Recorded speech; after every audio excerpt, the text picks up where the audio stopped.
What's good? Welcome back to another edition of Dat Talk Podcast. I go by the name of Bacon. I got my co-host with me. Hey man, it's Mr. Reasons today. So I'm gonna give a lot of different reasons to why the series is gonna end the way I think they should be. So, you feel me? I feel like my name really is gonna fit today's show. Okay. Today's show. Okay. Well, I know one thing. At the end of the day, there's a possibility of an LA team going home. One can go home tonight. One can go home tomorrow.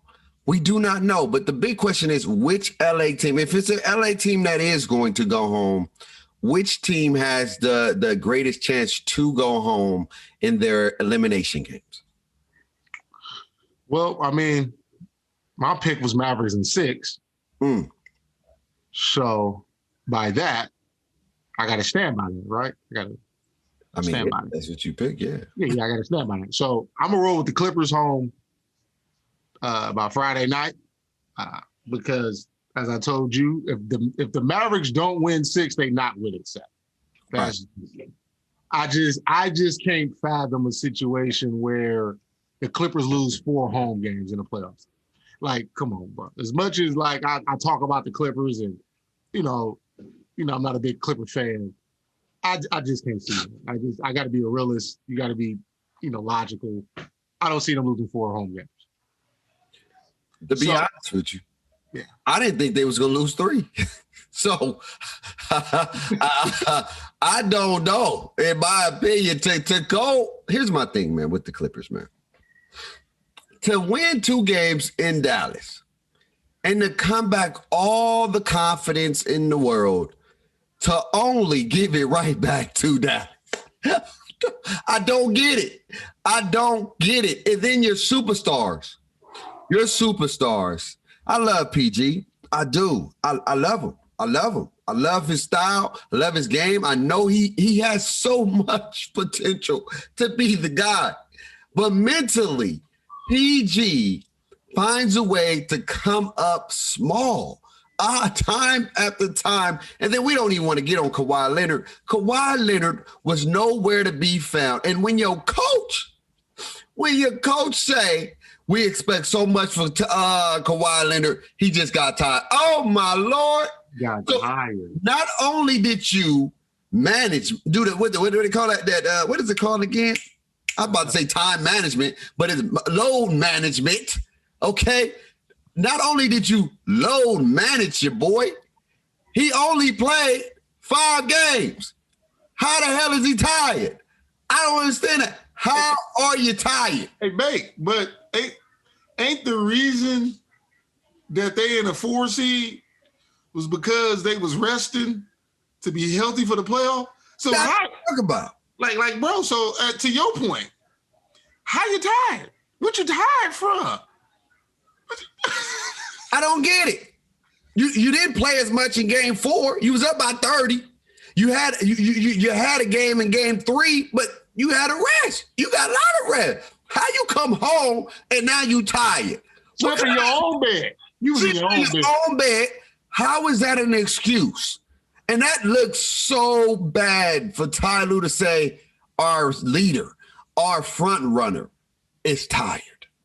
And now the Clippers are going and they're facing an elimination game in Dallas. And it's weird how this whole series played out. If you would have told me that no team would win at their home floor, I would have looked at you crazy. But right now, there has yet to be a team that win on their home floor. So if I'm Dallas, if we give up the game at game 6, hey, we know we can win in LA. We didn't won 3 times already. Might as well do it one more time again. And it's looking really, really fishy. One thing, and we get on to the Lakers too, is that I think Paul George and Kawhi don't complement each other. Ooh, hot take bake. He's out here. I really think that Kawhi and PG don't complement each other because they're one and the same. Mm-hmm. They're two-way players that are prolific scorers when they're in their rhythm, when they're in their bag. and then they play defense. But it's like none of them are willing to sacrifice something.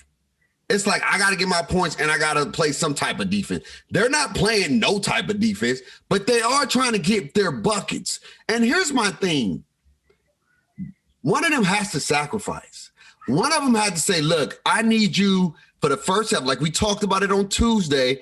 I need you for the first half to lock up Luka. I need you to just play. I don't care about the points. I will hold you down. I got you. I need you to lock up Luka, okay? And then in the fourth quarter or third and fourth, we switch. I played nothing but Luka, and you hold us down on the offensive end.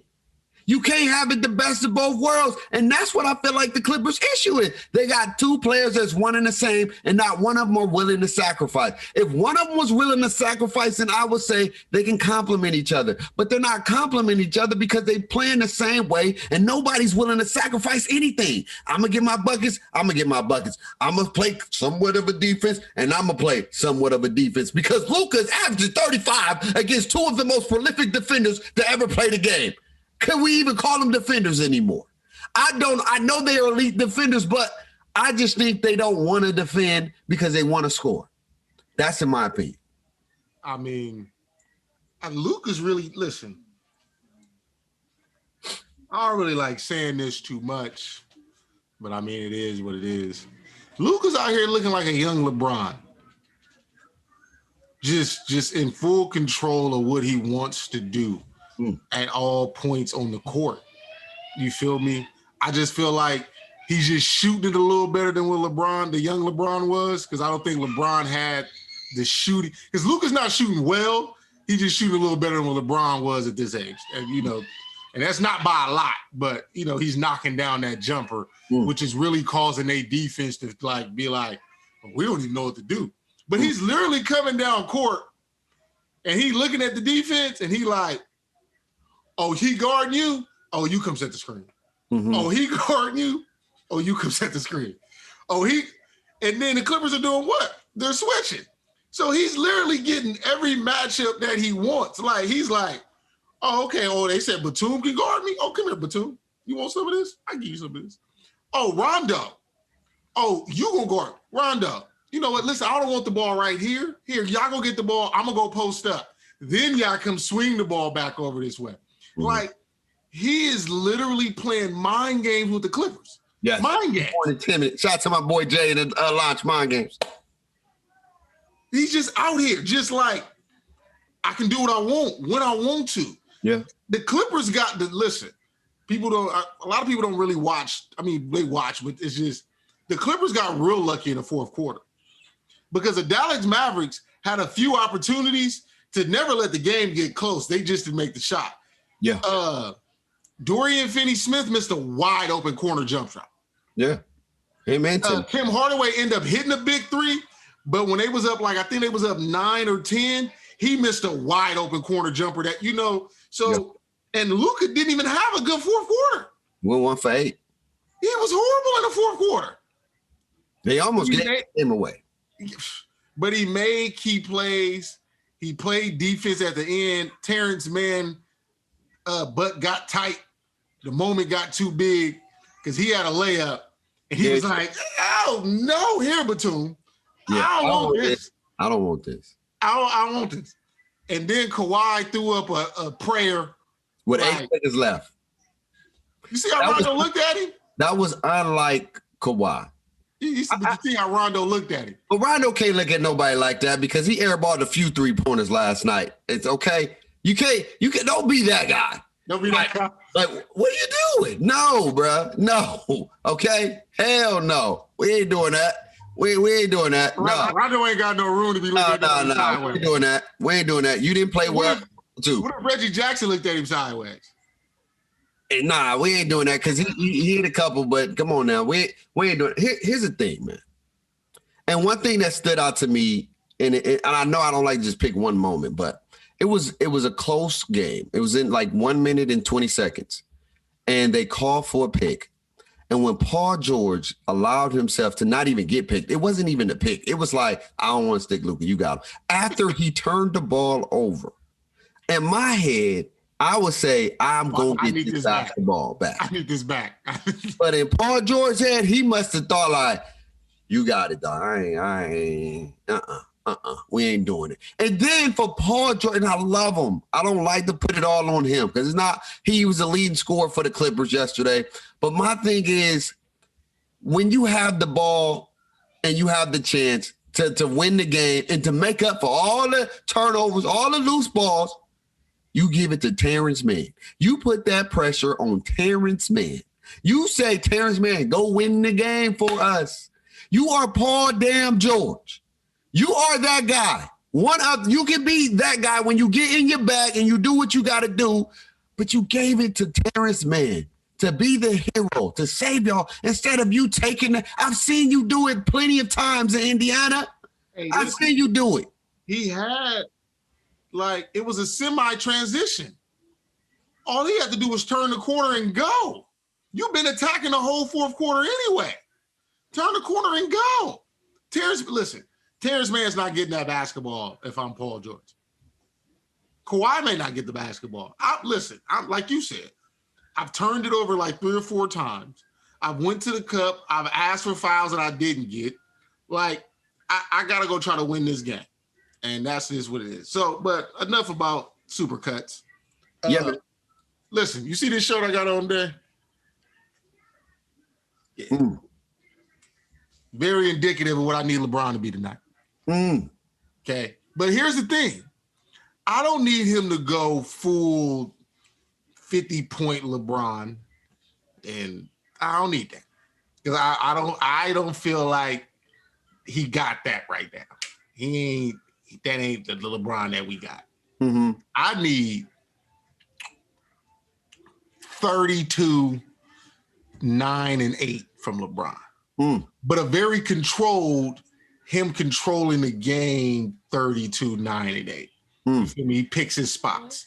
He gives me a good burst to start the game. He get his rest. He controls the tempo in the second quarter. He gives me some good in the third, and then he ends the game.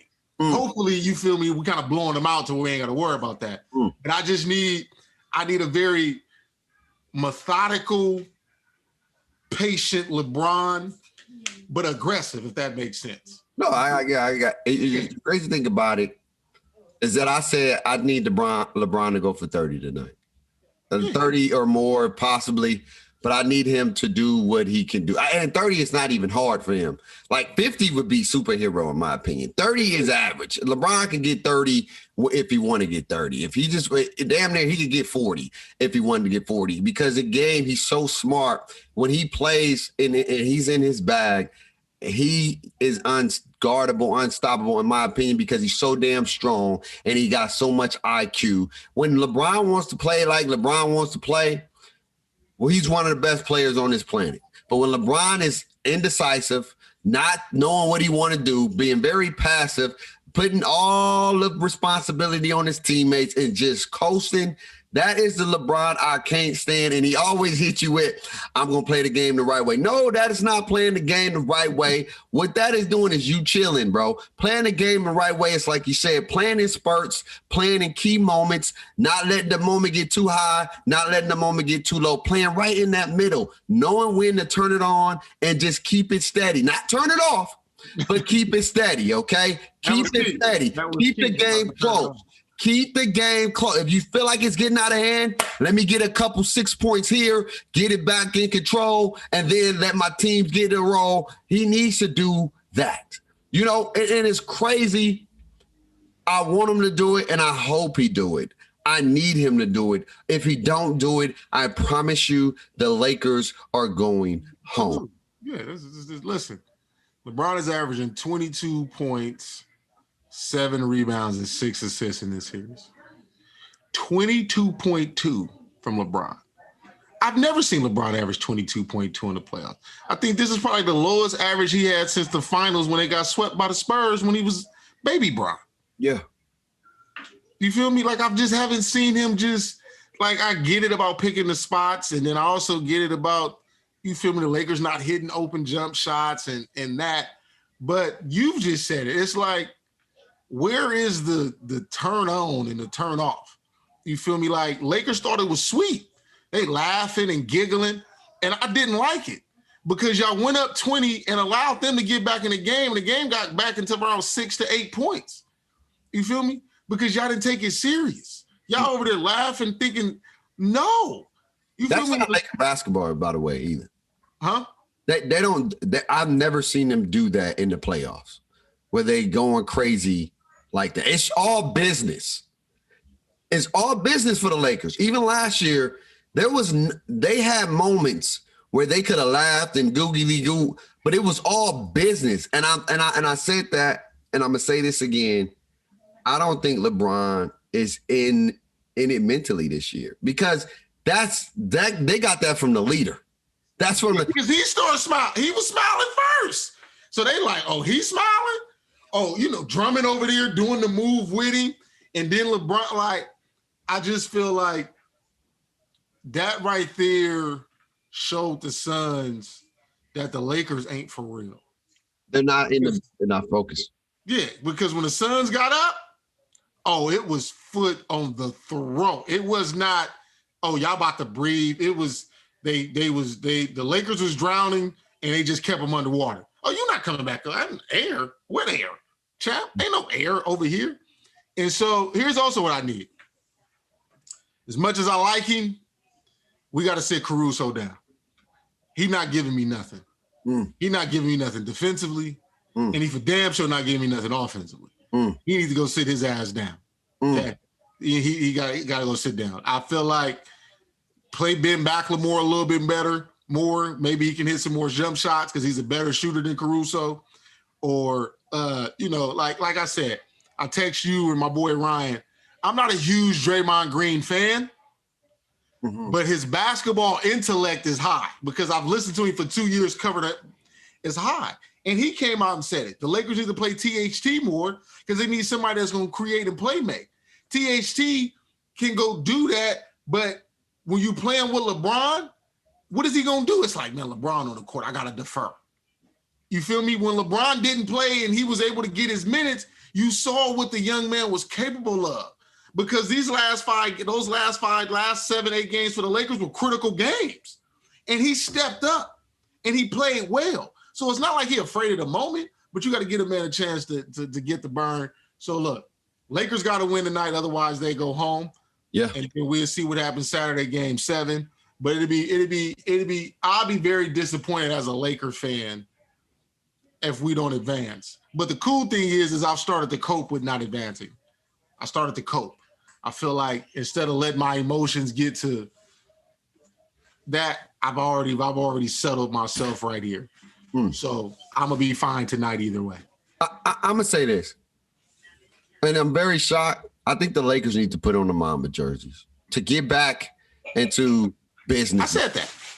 They got to get back to business mode. This is the first time ever they didn't wear those jerseys at all in no games. None. No games. Not even they new little black ones. That's not the Mamba ones. No games. And so they need to get that reminder of when you put on this Laker jersey, who you represented. What does it mean to put on this Laker jersey?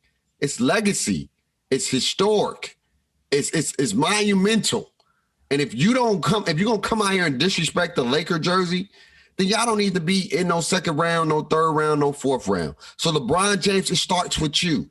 If you're the king, and I love your game, I need more. I need business. I need a 4-quarter business LeBron. I need that.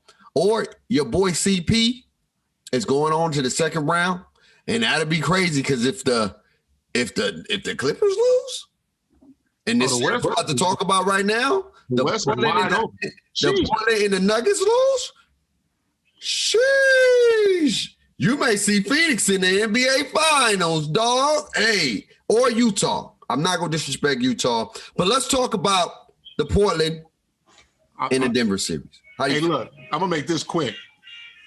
Dame needs help. Help. You feel me? His clock only can, the clock ran out of batteries. The man just put on a historic performance. Yeah, you can't play no better than what Damian Lillard played the other night, bro. Yeah. They lost. Yeah, he did. Because CJ ain't got no J. Melo has mellowed out. Covington and Nurkic, and you've been saying this since day one. His mental is off. This man can't stay out of foul troubles. Like, you got to think about this. Bro, it's 3.5 minutes left. I think it's like a 3 or 4 point game. Aaron Gordon's about to go dunk. Why in the hell did you think to go over there and try to contest that dunk when you got 5 fouls? We be on 2K telling our boys, like, hey, bro, you got 5. You gonna have to concede this bucket because we gonna need you. I can't play with no AI. Yeah. You feel me? Yeah. Bro, you got 5 fouls. And Aaron Gordon is going to dunk the basketball. And you say, look, I'm gonna go contest that. We ain't letting no easy buckets. Long term, bro. There's 4 minutes left in the game. It ain't like that's the dunk for the game. You do what you need to do. Right. 4 minutes. So I'm interested to see how the Nuggets respond on the road in this closeout situation because they ain't got the closeout man in Jamal Murray. Honestly, I got Portland winning tonight and forcing a game 7 and then letting the chips fall where they lay in game 7. And I'm going to stick with Portland as my pick to win game 6 and 7. Otherwise, Terry Stotts got to go and CJ McCollum got to go. Maybe a Bradley Beal for McCollum trade. Here's my thing. I would second that. Dame needs help, but the reason why he needs help, and I'm going to say the same thing that I said for the Clippers, Dame and CJ don't complement each other. They don't because they're one and the same as well. They're scorers. They got to have the ball in their hand to get in the rhythm. That catch and shoot, they can do it, but that's not them. You know what I mean? Dame is more consistent. He's in his bag when he's step back, boom. You know what I'm saying? And McCollum is the same way. He's a mid-range assassin, but that comes off of dribbling the ball and pulling up. That catching and shooting is different for some people. Could he do it? Yes, but you got to think about it. And this is one of the things that I always say. See, it's one thing when you play heroic. It's one thing when you play heroic, but what you got to understand, there comes with a price. Heroic basketball, it looks great. It's amazing. It's like eye gouging. It's like, oh my God, he did that. But what you're not remembering it and you're forgetting is that you got everybody else on the floor watching you. And they don't know when you're going to not be in heroic mode and when you're going to start deferring and giving somebody else an opportunity to score the basketball. I get it. You want to say you got to stay ready. You got to stay ready. It's the same thing people criticize LeBron about for passing too much and giving people those opportunities, blah, blah, blah.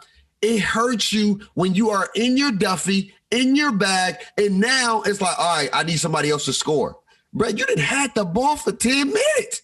I ain't touched that thing. So how you expect for me to just catch and shoot and I'm going to be in the rhythm? I've been sitting here watching you go crazy, so you might as well finish the game out.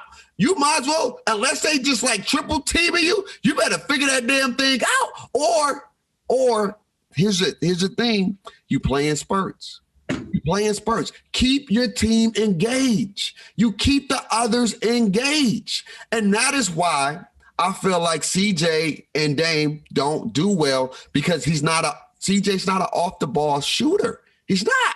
He's never, I wouldn't say never, but that's not his strong suit. And Dame is not an off the ball shooter like that. He likes to have the basketball. So either if Portland lose tonight, they need to get rid of CJ and they need to get some more set shooters that can play a little bit more, that can play some defense and that can catch and shoot. So then Dame can be Dame and there's no consequence. And then those people who are shooters can shoot the rock. Because when you play heroic basketball and those other people are not touching that ball, they're going to get cold, bro.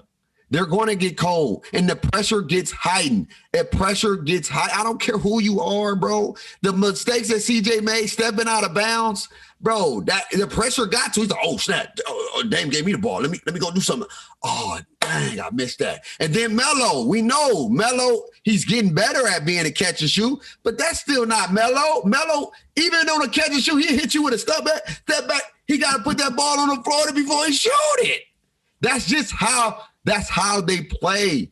And so I think that's what's hurting the Portland Trailblazers. They don't have they need somebody that can complement Dame. If Dame the superstar, they need other people to complement him. Covington is okay because he's a catch and shoot guy. He can do that, play defense. And Nurkic, his mental is just off. It's just off. I feel like Denver, they better win this game because when I saw the post on Dame Lillard and he said the stuff that make you laugh would be the same thing that make you cry.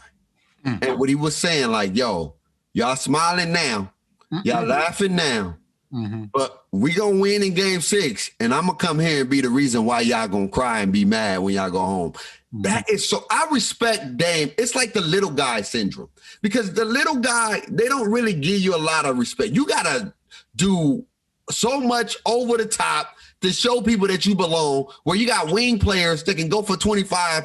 30, make it, it don't look pretty, but it looks cool. And you're like, man, that's the guy. But this dude right here, I guarantee you, if Dame Lillard was 6'6", 6'7", oh, he'll be a problem. But he's not.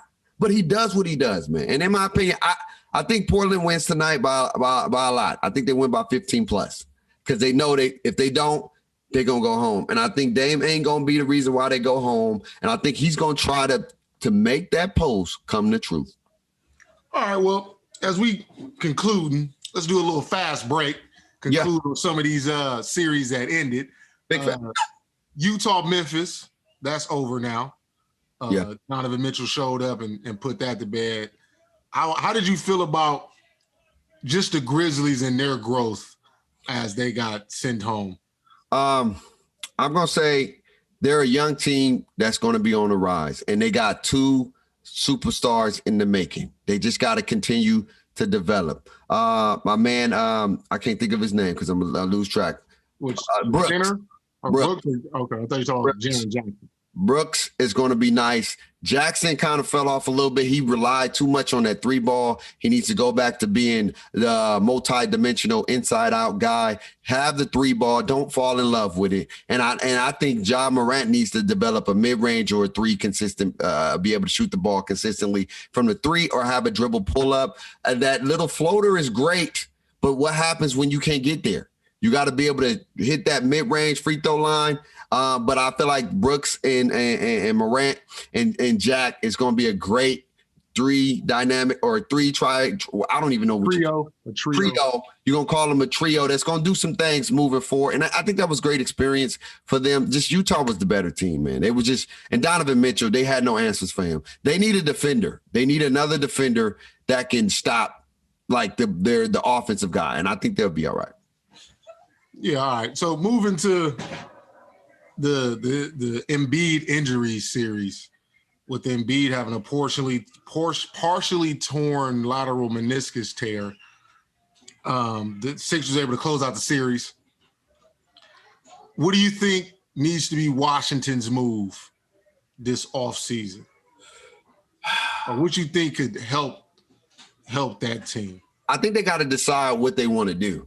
I think it's going to determine if they want to try to use Russ or ship Russ and get some more veteran players to help out Bill, or they blow that whole thing up. And they're like, look, we're going to start all over. We're going to get rid of Bill. We're going to get rid of Russ, and we're going to start from scratch, and we're going to rebuild, get some draft picks, and try to start all over. Because Washington is Washington. They had their little run, but they're kind of fizzling out. And so get those guys out of there, start over, or get one of them out of there and build around that person. Get some vets that can help that person, and they can get a good little run in. And the last one, that young man, Ice Cold Trey. We was definitely all wrong about this series because we all went Knicks. But the Hawks, they out here. How you feel about the Knicks, man? And what do you think some of their improvements could be, and what you think they probably need to do? What we found out is that Julius Randolph. Randall. Well, I can't say Randolph, but Julius Randle is it's not a one guy. He needs some supporting cast. He could be a great 2 for sure, but he's not a one guy because he folded under the pressure. The man averaged damn near above 30 points against this team in the regular season, and then they just forced him to the right. They made him go to where he don't want to go. And I always say this. How the hell you in the NBA and you can't go both ways? Like, eventually somebody going to say, make him go right. Somebody's going to make you go right. Him and Barrett, they need to continue to work on their game, bro. You got to be multidimensional. You got to be, even if you're going to finish left, you got to be able to go and drive right and create right as well. You can't always got to go left and go one way because then it becomes predictable to guard. But I do like what they did for the city of New York. I think it's going to be big. I think they'll be back in the playoff. They're missing some pieces, though. They're missing some pieces. And we just seeing RJ Barrett he's not at the level yet with Morant and Zion. Those two are separating themselves. And to be the number 3 pick, you got to start getting in your bag and start working on your game. But he's still young. So I like what New York did. But Trae Young showed everybody that he's here.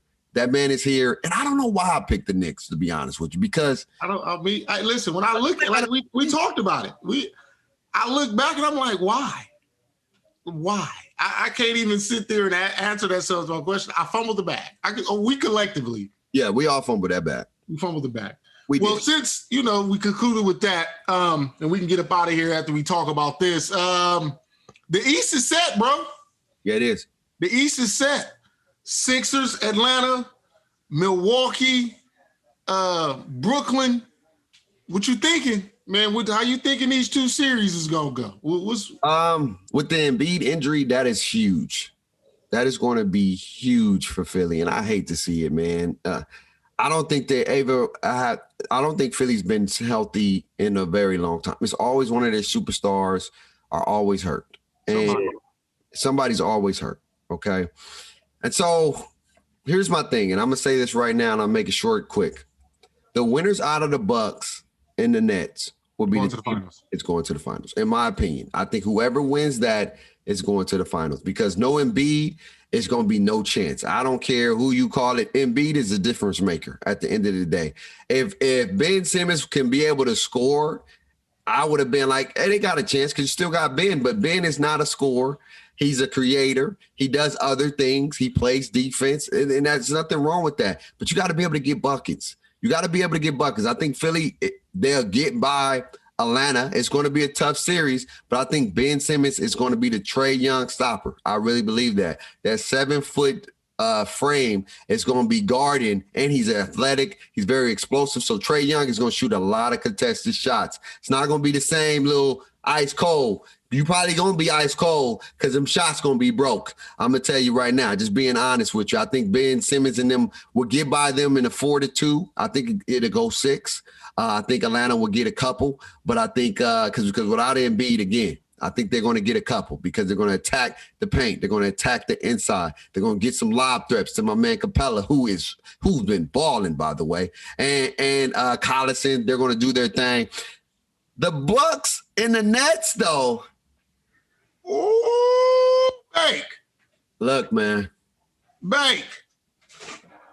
The way if Giannis and the Bucks play like they played against Miami, I don't know if nobody's going to beat them because they're playing a different way, bro. In my opinion, the Nets got 3 of the most prolific scorers. They should win the series because they got 3 prolific scorers. But the Bucks got a little bit of balance. They got some defenders and they got some scoring. But they got the whole package, inside, outside. And the way I'm telling y'all, the way Giannis has been playing in these playoffs, he's not relying on those 3 balls no more. They're getting him the ball where he can be super efficient. And I don't know who's going to guard Giannis. Blake Griffin, Kevin Durant, James Harden. I'm just saying, that's going to be the Nets' Achilles heel is the inside. So it's going to be the battle of, and I think the Nets can get back with the Bucks if they pick and roll and put Brook Lopez on the ropes because I don't think Brook Lopez is going to be able to guard James, KD, or Kyrie. That series up in the air for me. I think that's going 7. I'm gonna need you to pick a winner. I'm gonna need you not hedging your bets. We don't be on That Talk Podcast. Right, man. I'm not gonna go against the Durantula and Kyrie and James. I think Brooklyn gets it done in 7, though. It's gonna be a hell of a series. All right. And I'm looking forward to it. The reasons that we here. How long have you been waiting to say that, Doug? I've had that in my bag for a while. Mm-hmm. Hawks in 6, Bucks in 6, and I'm out. Wait.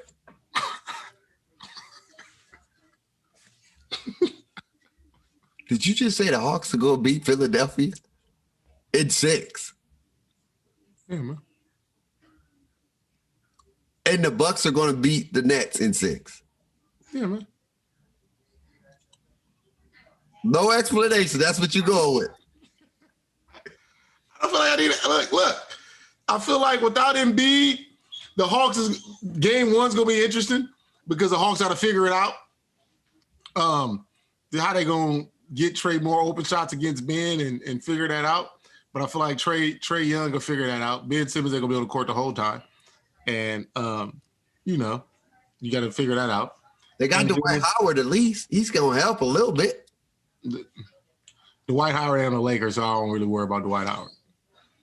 Just how I look at it.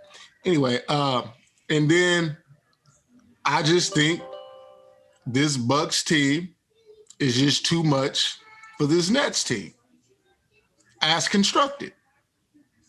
The Nets don't have an interior presence to slow everything down. And Kyrie Irving is about to be in a box that he ain't never been in. Just letting you know right now. That man Drew Holiday about to put this man in a box he ain't never been in. So who's sticking James Harden? You figure it out. I think you do this. You turn James into Houston James. Don't let him be facilitator James. You let James go do James. And you put Middleton on KD. You put Drew Holiday on Kyrie. And you just rotate people for James. Because James gonna cook anyway, right? Let him cook. You just make it difficult for the others. All right. Well, and you heard it first. And Giannis just punished them dudes in the paint. I don't think this is a series where Brook Lopez plays a lot. I feel like, but when he does play, I think he's going to be effective as long as they can avoid him in the pick and roll situations. So I feel like, the Bucks had to use him in spurts. And he hasn't, and if you look at it, because Shaq and Barkley pointed this out, Brook Lopez ain't even shooting as many threes. Because he realized, man, people are small down there. I'm 7 feet. Mm-hmm. Bro, I don't understand why 7-footers want to be out there when people that 6 ain't guard you.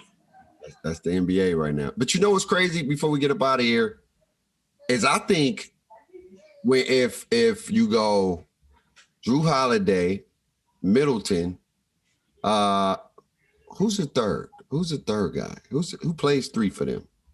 Remember Covington's starting out because they ain't got DiVincenzo. Okay. So it's Holiday, Covington, Middleton, Giannis, Brook as they starting 5. I think if they even go PJ at the 4 and Giannis at the 5. That lineup's gonna come out too. Because then you put PJ on you can put PJ on James or PJ on KD and put Middleton on KD. But I think if they really want to win, last 5 minutes, Giannis has to guard KD. And you put Middleton on James, and you put Kyrie, and you put Drew on Kyrie. And then you just say, your 3 against our 3, and let's figure this out. Woo! I can't wait. It's going to be lit, dog. You know what's crazy? I want to see LeBron win, but I want to see this series more than anything. I never wanted. I don't even want to see the Lakers and the Clippers series, to be 100 with you. I'm not even holding you. I want to see this series more than anything, in my opinion, because it's about to be interesting. But y'all let us know in the comments below, how do y'all feel about these series? Which LA team is going home, if any? Is it going to be none? Is it going to be one? Or is it going to be both? Let us know in the comments below, man. And we'll definitely check in with y'all next week, next Tuesday. Enjoy your weekend. Always remember to stay blessed and always remember to talk that talk. We out of here. Deuces.